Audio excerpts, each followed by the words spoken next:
Yeah, looking forward to it though. You'll feel better after it. Recording. Okay. Try and speak sensibly for a while, Danny. What's your language? Get down, shit. All right, Dave. Dave. How many Daves have we got? Just one at the moment? Oh, no, two. Two Daves, Tony. Good morning, Colin. And a party. Morning, Keith. Colin. We've got a Colin joining us today, Colin. all the way from Peterborough. Wow. A bit south of that, it's a place called Chatteris. Oh, yes. Know it? Yes. Yeah. Yeah. Yeah. In fact, you and Ian and Colin are almost neighbours. Not really. No, I know, but you're nearer than what we are. Colin Bland, that's a famous name.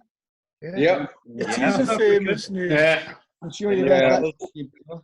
Yeah, I did used to play cricket for Huntingdonshire, but wasn't quite as good as the Rhodesian guy. Well, He that's couldn't not knock bad. a single stump No, I out with a throw. Yeah. I did see him play Yeah. at Trent Bridge. Yeah. If you played for Huntingdonshire, you weren't a bad player. No. It's, Oh, we're just waiting for the Oracle now. yeah. His Morning, master's everyone. voice. I Yes. see him. No, not. We're waiting for a chap called John. Is Who's Brian not the, joining us today, Keith? Oh, you what? Is Brian joining again? Ex-referee. Today he's got an FA Zoom meeting. That's more important, is it? Sweet FA. Yeah. I'm surprised the FA know how to use that. Sounds a bit modern, that, for me.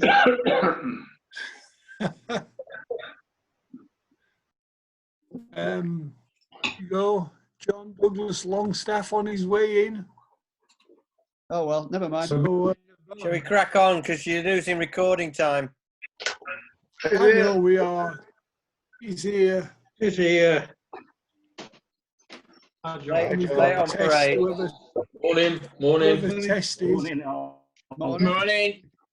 That's not the famous South African fielder, is it? Yeah, I know. We've had this conversation. I'm sure you have, but I mean, it's what a coincidence. It is, isn't He it? looks lively, doesn't he? Yeah, it does. Yeah. Yeah. What's that shirt you're wearing, John? It's funny you should mention it. Yeah. When I was at Crystal Peaks last weekend, I saw this fat fella, even fatter than me, walking through Crystal Peaks wearing one of these. I thought that's unusual, that unusual crest. And then I got a present from my son. I was expecting. He said he'd send me a T-shirt, and it turned out to be this. It's a Wednesday shirt made in Holland with an owl logo, but not the official owl logo. But it's, quite Yeah, nice, Not bad at all. Right, Not bad. Considering the obvious right. problem. Shall we crack? Well, exactly. Shall we crack on? Colin, you've got your hand up. I Sorry. don't know whether you realise. No. Is this something you want to say? All right. Just for Colin's benefit, if you want to say anything, if you'll put your hand up like that, please. All right. Okay. Yeah, will do. Mhm.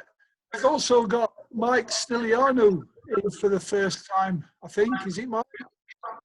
Hi guys. Yeah. Hi, Morning, Mike. Mike supports Tottenham, so we'll not mention last week too much. Not more than 10 Isn't that the worst decision you've ever seen in football, Mike? That disallowed goal, or one of them. Terrible. Awful. Especially considering who the fourth official, the guy who in the VAR room was. That Exactly. keeps mentioning to me. Not It a was a coincidence, fix. is it? No. Right, let's get cracking, shall we? John, could you start us off with views of the group, please? Yeah, broadly, everybody's okay. I've talked to quite a lot this week as usual. Stuart, he's not in our Zoom group, but at last he's on WhatsApp. So he's been getting mixed Bulgarian quizzes, and he's having a great delight in getting 2 or 4 out of 20 in them. He's got his blood test tomorrow to determine how his treatment will go for the next few weeks. Visited Ed in the care home on Saturday and had a really good sing-song, and he was in good form. Can't wait to get out and about and have a cup of coffee and a piece of cake, something like at the cafe. Brian Detai, when I spoke to him last week, they were setting up a series of garden parties with 4 of his ladies from his dancing classes, from his dancing school. So they're going to take it in turns, Brian and 4 ladies, to have garden parties. Sounds really good. He's got hidden depth, that man. You what, Ron? He's got hidden depth. Yeah. Let's hope he keeps hiding them. Let's hope so.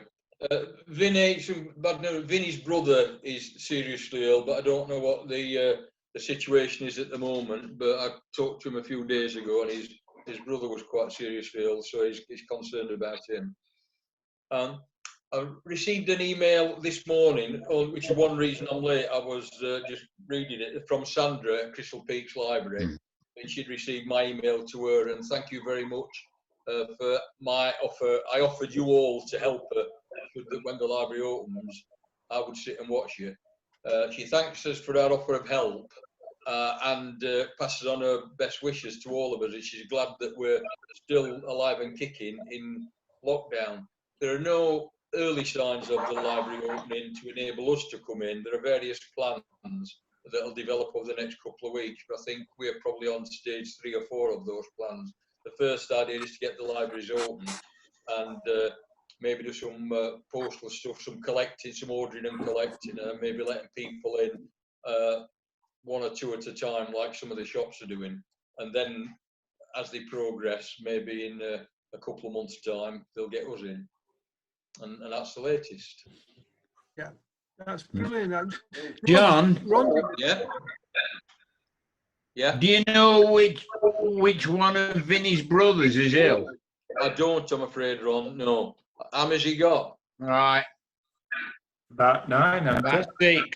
Is he? Probably. Yes, Ian. Yeah, but I used to go to school with one of them, that's all. Oh, did you? I didn't know you'd gone to Borstal, Ron. Yeah. John, just to make the point, Yes. Ian. when you go and see Ed, what the lads Yeah. might like to know, because they may not have seen the video, you take Big John with you, don't you? I do, yes. And he's looking well. John is looking very well, yeah, and he was in a good voice. I was actually taking a really good video, a short video, better than the ones I sent you, but Keith phoned me in the middle of it, and I lost it. Plonker. Twonk. He's a twonk. Plonker. Twonk. right. Okay. The news that we've got is that next week we've got 2 meetings. On the normal meeting on the Tuesday, and on Wednesday we've got a special guest arranged by Chris Hall and Glyn Hodges, the former United and Wales star. So Glyn must have some fantastic stories about his time with the crazy gang at Wimbledon, but he was a top player and Welsh international. So that should be brilliant, and that's on Wednesday at the normal time of 10:30 and 11:15. So that's next week. The week after, and this guy has been great because he actually moved his date to let Glyn Hodges come in, is Chris McClure. Now, Chris is a Sheffield Wednesday blogger, and and he's got some great stories to tell. But he's also in a band called the Violet Days, and his brother and sister-in-law are in a more famous band called Reverend and the Makers. So we're quite hot at the moment, if around the place. So he should have some great stories as well. So that's on 15th is Glyn Hodges, on the 22nd, Chris McClure. Anything to add to that, anyone? Yeah, I mean, I first came across Jenny used to work with John McClure and Chris McClure's mother. And a few months ago, I heard that Chris had set up a blog with an I, what do you call them? Always keeps calling us say iPad. Anyway, he set up a blog with Pete McKee and one or two other notable Wednesday fans. They got fed up, and I'm sure it's the same with Unitedites. They got fed up with Wednesdayites constantly moaning about this, that, and the other. Obviously, we've got more reason to moan than Unitedites at the moment, but it applies to all sets of fans. There are hardcore of solid moaners, and Chris McClure and his mates got fed up with it and decided to set up an antidote to it and a blog where they said some positive things about Wednesday. Now, if you're Unitedites, you might find that's a very small blog and very short, but yes, Ian? Yeah, technical problem. Sorry to interrupt, John. Can you move your laptop around, because I think your microphone's getting blocked. You're breaking up when I'm recording you. It's breaking up. Thank you. Right. Okay. I'll put my headset. He's keen. Chris is keen to get involved with us because he's done a variety of things in his lifetime. One of the earliest ones, he was on the front cover. He's a bloke on the front cover of the first Arctic Monkeys LP, the one looking depressed and disillusioned and drunk. That's Chris. Whatever you think we are, we're not, or something like that. He's also been involved in social work, and in a course he's doing at university now, he thinks that being involved with a disreputable group like ours of educationally challenged people, it might help his studies.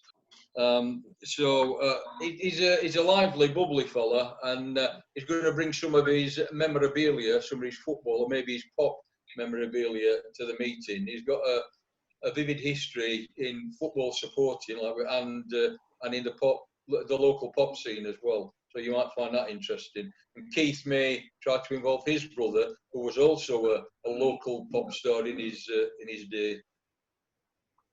And still is. He still is. Yeah. Ian, is that any better? Lot better, thank you very much. When is that other one? When is Chris coming, John? Fortnight tomorrow. Right, thank you. Yeah. Okay, so we'll move on and we'll start off with Lol's News of the Week. I'll rattle through it because I've got a lot to get through today. Oh no. In the programme. No, not the news, other people. I'll start on Formula One. Now, the Austrian Grand Prix was won by Valtteri Bottas for Mercedes after starting the race in pole position. Teammate Lewis Hamilton, who was second fastest in qualifying, got a 3-place grid penalty for a yellow flag infringement, therefore starting in 5th position. Hamilton finished second to Bottas, but got a 5-second time penalty as he was blamed for his collision with Red Bull's Alex Albon, and this put him down to 4th place. Charles Leclerc was promoted to second for Ferrari, and McLaren's Lando Norris took his first podium finish in 3rd place. Anybody watch the Grand Prix at all? No, missed it. I saw the highlights. Yeah, I watched it. You haven't been a fool. Yeah, Right. Colin watched it in South Africa. Yeah. No. Let's bit on golf. Now, Bryson DeChambeau says he has shown another way to play golf after sealing a first PGA Tour win since bulking out his physique. The American produced a 7 under par final round 65 to beat compatriot Matthew Wolff by 3 shots at the Rocket Mortgage Classic in Detroit. He purposely gained 45 pounds in weight over 9 months to enable him to hit the ball harder, and he averaged 350 yards off the tee shots for this event. The win I've done took that him in up to 3 7th months. in world rankings. What's that, John? I've done that in 3 months. I put on the weight he's put on, but in 3 months. Obviously, it might be a good, Hit the ball harder. might be a better golf for John. Well, it's all around your stomach as well when it goes on. Mine is anyway. You can't see the ball. Yes. Little bit There's a of snow- few things John can't see. Oh dear. Sorry. a little bit of snooker. A 33-year-old Jing Jun Wei, ranked 11, will compete in the rearranged World Snooker Championships at the Crucible. This means all the world's top 16 players will appear at the event, which begins on 31st July. Ding withdrew from the last month's tour championship over travel concerns due to the pandemic. Now, at the moment, Barry Hearn is having talks with the government about having supporters, spectators in the Crucible for this event, but we don't know the outcome yet. Otherwise, it's behind closed doors. Do you think they might let people in? No, No, I don't chance. No. They say those are I think I think there's been mention of letting up to 300 in. I think that's right. being discussed, currently being discussed, but I don't know the Those that result. have got tickets have got to apply, and then there'll be like a lottery as to who goes, because there's more tickets than seats now. Tony Hall's They just say under something, 1,000 anyway. Yeah. It's the same at Wembley. They're talking about letting both sets of fans have 8,000 tickets for the cup final, but it's only talking about it at this stage. And so we'll have to wait and see on that. And cricket, I think, aren't they talking about having some fans at 1 or 2 cricket matches? The cricket people would know better than me on that one. Yes, they're talking about it. Yeah. I'm just wondering if they should hold the FA Cup final on Bournemouth Beach. Do you get plenty of people there then? Eat your biscuit, Paul. Right, go on, Lol. Bit on cycling, just a little bit. UK's biggest event, the Tour of Britain, will finish on the Isle of Wight in September 2022. An agreement was signed in Ryde last Saturday to hold the final stage on the island. Hosting the event would cost £340,000, but could boost the economy to the tune of £4 million. Won't they I've got drown? tickets to ride. Won't they drown? Do they use aqua bikes? What's that What? one? I said, do they use aqua bikes? Possibly.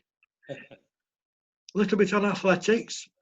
The former marathon world record holder, Wilson Kipsang, has been banned for 4 years for anti-doping rule violations.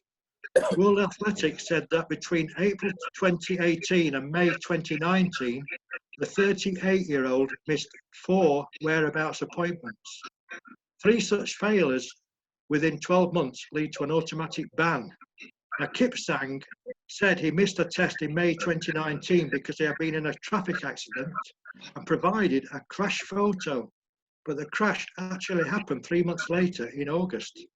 Now, he won 2 London marathons. So you've raced against him, have you, Paul? Yeah. You keep beating me. He'll not beat me this time. Did you give him a good start? Yeah. Now, we nip on to football now. Lots of little things to go on about football. Now, Wigan, they've gone into administration last Wednesday, and they've got a 12-point deduction, which, if they get relegated, will start next season. Now, this could help Wednesdays if they get a points deduction as well. Well, it'll help us if 2 other clubs get points deductions.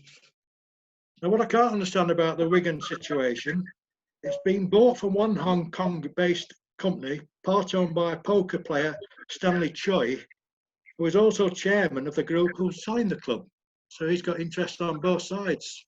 I heard Lol on Radio 4 this morning, it being explained, and it's a real money laundering thing that they've got caught up in, and it's backfired on them. So sad. Yeah. But it's also concerned with a bet, apparently.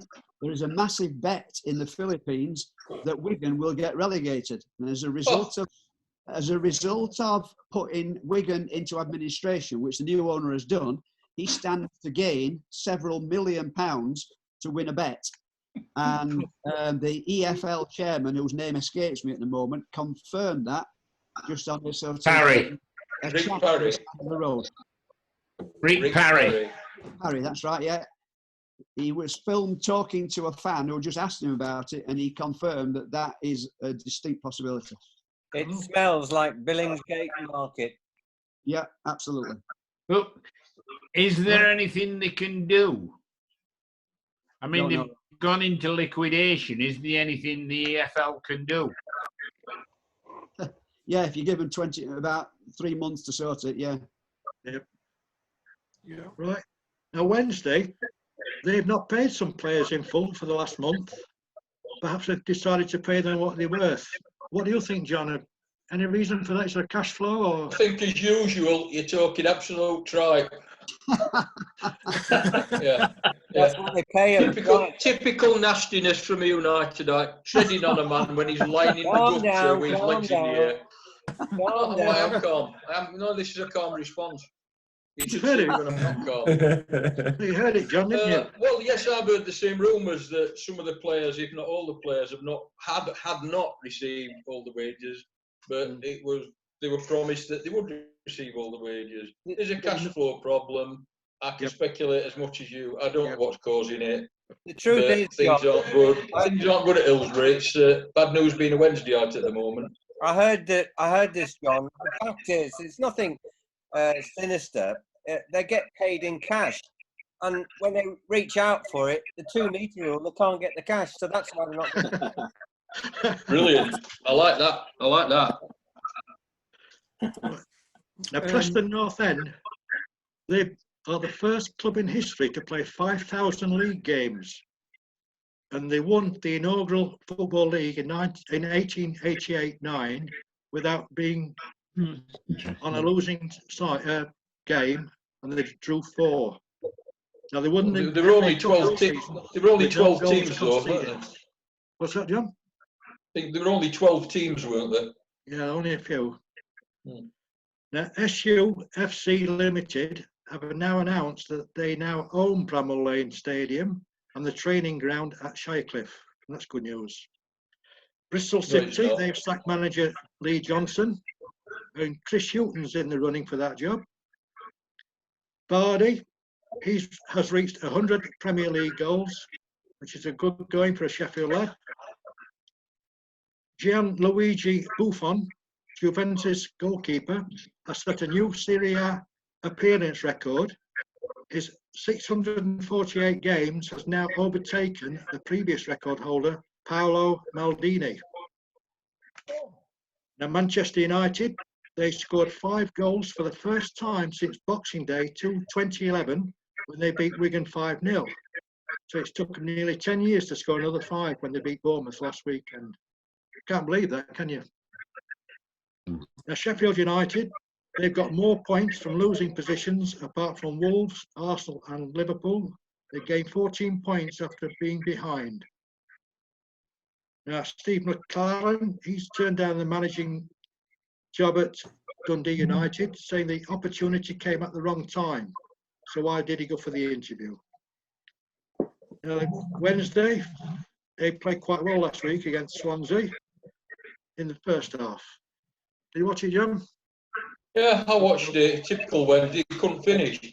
They played some nice controlled football, nice passing football, worked hard, and they were only one side anything first half, but we forgot to score. Not for the first time, like we did against West Brom. John, but we were even better against Swansea. John, do you think that's You know- symptomatic of a lot of teams? They just don't seem to be mentally sharp in front of goal. Liverpool That's right. rubbish in 2 games. Yeah. When I was the best goal scorer in our house in my youth, Yeah. my dad were about 80 by that time. You got to go up pitch determined to score. You got to be dying to score. You got to be absolutely desperate to score. And we've not got anybody like that. Vardy's a typical example of that. And you got to have somebody like that, and we haven't got anybody like that. The Sheffield United, I mean- they seem to be back on good form.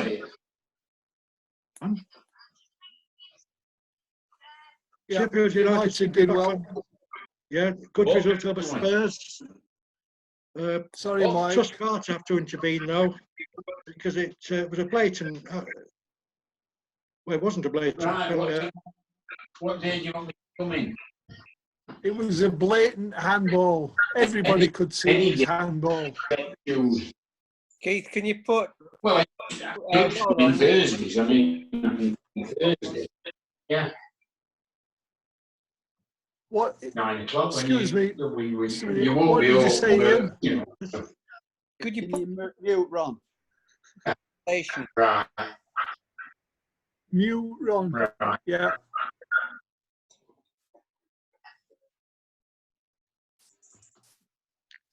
Yeah, I think Michael Can you mute Oliver, John? who was in Stockley Park, I think he was embarrassed to allow that goal, disallow that goal for Spurs. Because I don't think in days gone by it would have been disallowed at all. That player who fell had got no idea where the ball was. And the It's hit him United from player about 2. kicked it against him from 3 inches. I know. Against his side. Well, just a minute. Whoa. He actually touched the ball as he was falling forward. You can't prove that. If he touched it, it was about a millimetre of his skin for about 1,000th of a second. Yeah. No, you can It was argue that he blatant. didn't touch it. It was a graze at the most. It was blatant handball. Blatant. Typical United, A good performance at Burnley as well when they drew 1-1. And the pundits were saying should have had a penalty. Should have had a penalty. Yeah, should have had a penalty. Yeah, definitely it was. Yeah. Poor old Barnsley, they can't think they're going to go down now, Barnsley. Got to win Yeah. tonight against Luton away. Now I'm going to finish on cricket. Now, one or two of you asking last week about Tim Bresnan. Well, he's now signed to play for Warwickshire for 2 years, as well as what remains of this season. And from next season, 2 overseas players are to be allowed in all formats of the game, instead of 1. Currently, only the T20 tournament allows 2 overseas players. Another item, the ICC says there is no reason to doubt the integrity of the men's 2011 World Cup final after claims of match fixing. There have been allegations that Sri Lanka allowed India to win, but the police have now dropped their investigation. Former captain Kumar Sangakkara and ex-batsman Michaela Jayawardene are among others being questioned by the police, but no evidence has been presented to support the claims of match fixing. Now finally on cricket, the death was announced last week of 95-year-old Sir Everton Weekes. Weekes was one of the 3 Ws, along with Clive Walcott and Frank Worrell. They were all born within 17 months of each other and within a mile of Kensington Oval in Barbados. A right-hand bat, he was known as one of the hardest hitters in the game. He played 48 tests between 1948 and 58 and continued first-class cricket until 1964. He made his test debut for the West Indies at the age of 22 against England at the Kensington Oval on the 21st of January 1948, in the same match that Jim Laker made his England debut. He was dropped after 3 tests due to poor scores, but an injury to George Headley allowed Weekes to return to the side. It was on his return for the 5th test that he was on the brink of creating a world record that still stands to this day. In that return test, he was dropped on naught and he ended up scoring 141. And that then got him on the tour to India, Pakistan and Ceylon. So his next match, the first test against India in Delhi, he scored 128. The second test against India in Bombay, he scored 194. In the third test in Calcutta, he scored 162 and 101. He then made 90 in the fourth test in Madras before he was controversially run out. Therefore, he could have made 6 on the bounce. I'm going to leave it at that because I believe somebody else is going to talk a little bit about cricket in a few minutes' time. So I'll pass you back to Keith. All right. All right. So, well done, Lol. Right. I'm just going to pass you over to Chris now, who's got a few personal memories of Everton weeks. So, over to Chris. Thanks, Keith. Thanks, Lol. Just in case anyone has never got a mental image of Sir Everton, that's in his pomp, you might say, with the square cut. I was fortunate enough for that man to sign that for me a few years ago.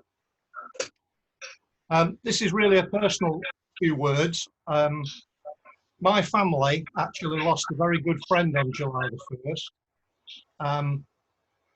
Whilst the news was not totally unexpected, it was a very sad moment in our lives. We've been honoured to know Sir Everton and have shared a lot of memorable times with him, mainly at his home and on many cricket grounds in Barbados. My dad, Mike, who you heard a lot about, he first watched Sir Everton as a schoolboy in the 1950 Test series in England. And he also watched him play against Notts on that same tour at Trent Bridge. Sir Everton only got 129 against England and he only got 279 against Notts. He did face one of my dad's former grammar school friends, Fred Stinchcombe, who was already on the staff by then and had the unenviable task of trying to bowl leg spinners at possibly the world's greatest player. A prized possession in my family is the official programme from 1950, which my dad got at Trent Bridge. And obviously in there's loads of notes about Sir Everton. On his many cricketing holidays in the Caribbean as a player and as a captain, it was inevitable that my dad would meet his hero eventually, and he did that at the Empire Cricket Club, which is where Everton played a lot of his young cricket. And he then went on to enjoy that great man's company on numerous occasions with my mum, Mary, over a 25-year period of friendship. And that culminated in my mum and dad being invited to Sir Everton's 90th birthday party. Wow. The only thing I got was when my dad brought back this shirt for me. I got literally the T-shirt. And that is when they celebrated what Lola's described as the 5 consecutive centuries. And in 2009, they were still celebrating the world record that stands, and that's a little memento. You have open days at your house, Chris? Pardon? You have open days at your house? Yes, but I charge. Well, I expected so, yeah. Of course. You're all extremely welcome after lockdown. Mike was a regular correspondent with Sir Everton. He sent him a lot of letters. And when I first met Sir Everton, he told me that he enjoyed the letters and especially the way my dad addressed the envelopes. The envelopes were addressed as follows: to Sir Everton Weeks, Barbados. They always found a way to Sir Everton's house, such was his status on the island. My own friendship with Sir Everton goes back to 2004 and also 2007 at the World Cup final. And when I met him at the World Cup final, he was gracious enough to sign the World Cup final ticket, which makes that rather special. We just had a few words on the boundary line at that special day. Christine and myself then had the pleasure of meeting him while we were on holiday in 2013, and we were thrilled then to be invited back to his home to spend a morning with him. That's just amazing. His villa, his very modest villa, was near the beach, where until very recently swam every single morning, well into his 90s, and the house was decorated with all sorts of amazing items. One of the items was, as Lowell's described, the infamous dismissal in the fourth test against India, when he's well on the way to getting his 6th successive test century, he was adjudged out by the Indian umpire. I asked Sir Everton if he thought modern Hawkeye technology would have confirmed the controversial decision as correct. Sir Everton, with an absolute pin-sharp recollection, calmly stated to Christine and myself that the operators would all have been sacked if they had done so. We met for lunch on many occasions, and the last time I saw him was in 2018. And Sorry, 1 minute to go. okay, we were very honoured to have that photograph taken with him, 2018. He was always treated at the hotel with the most total respect and politeness. He was their hero. Barbados is currently in mourning for the passing of the last of their 3 Ws. And as Michael Atherton wrote last week in the Times, Sir Everton Weekes wore his greatness lightly. He was our friend. Thank you. All right. Thank you, Chris. We've got less than a minute to go, so I suggest that we wrap it up at this one, and we have the second session in 5 minutes' time after you've got yourself a drink and a biscuit.